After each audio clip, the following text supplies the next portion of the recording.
ఇవాళ నల్గొండ రూరల్ మండలికి సంబంధించి అప్పాజీపేట పోలింగ్ లొకేషన్కి వచ్చి అన్నీ కూడా చెక్ చేయడం జరిగిందండి. మన నల్గొండ డిస్టిక్ సంబంధించి ఫస్ట్ ఫేజ్లో 318 గ్రామ పంచాయత్స్ పోలింగ్కి వెళ్తున్నాయి. దీనికి సంబంధించి మనకి 125 రూట్స్ వరకు ఉన్నాయి. దానికి 464 పోలింగ్ లొకేషన్స్ కూడా ఉండడం జరుగుతున్నాయి.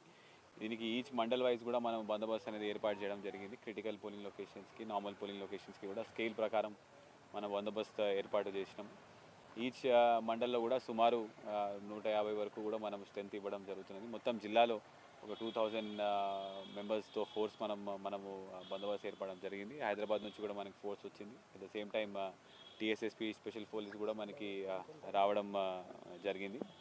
అయితే ఇప్పుడు ఎలక్షన్కి సంబంధించి ఆల్రెడీ ఇవాళ డిస్ట్రిబ్యూషన్ మెటీరియల్ అంతా కూడా ఒక పోలింగ్ లొకేషన్స్కి చేరుకున్నది.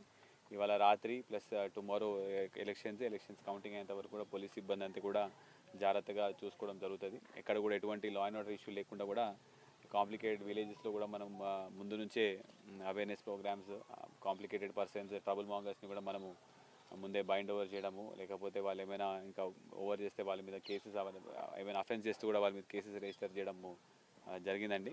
అయితే మా పోలీస్ డిపార్ట్మెంట్ తరపు నుంచి ఈ ఎలక్షన్కి సంబంధించి అందరికీ ఒకటే విజ్ఞప్తి, అందరూ కూడా ఫ్రీ అండ్ ఫెయిర్ మేనర్లో వచ్చేసి వాళ్ళ ఓటు వేసుకోవాలని కోరుకుంటున్నాము. ఎవరైనా అదే సమయంలో కావాలని గొడవ చేసినా, లేకపోతే ఇష్యూ చేసినా, ఎవరైనా ఇబ్బంది పెట్టినా కూడా తప్పనిసరిగా వాళ్ళ మీద కఠిన చర్యలు అనేవి మేము తీసుకుంటాము.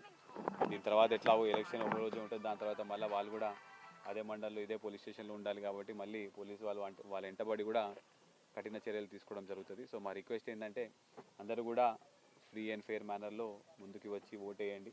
ఎక్కడైనా ఎటువంటి ఇబ్బంది ఉన్నా కూడా డయల్ 100కి కాల్ చేయండి. మేమందరం కూడా ఫీల్డ్లోనే ఉంటాము. తక్షణమే రెస్పాండ్ అయ్యి ఆ ఇష్యూని కూడా క్లియర్ చేసే విధంగా కూడా మొత్తం బందోబస్తు కూడా ప్లాన్ వేయడం జరిగింది. Thank you.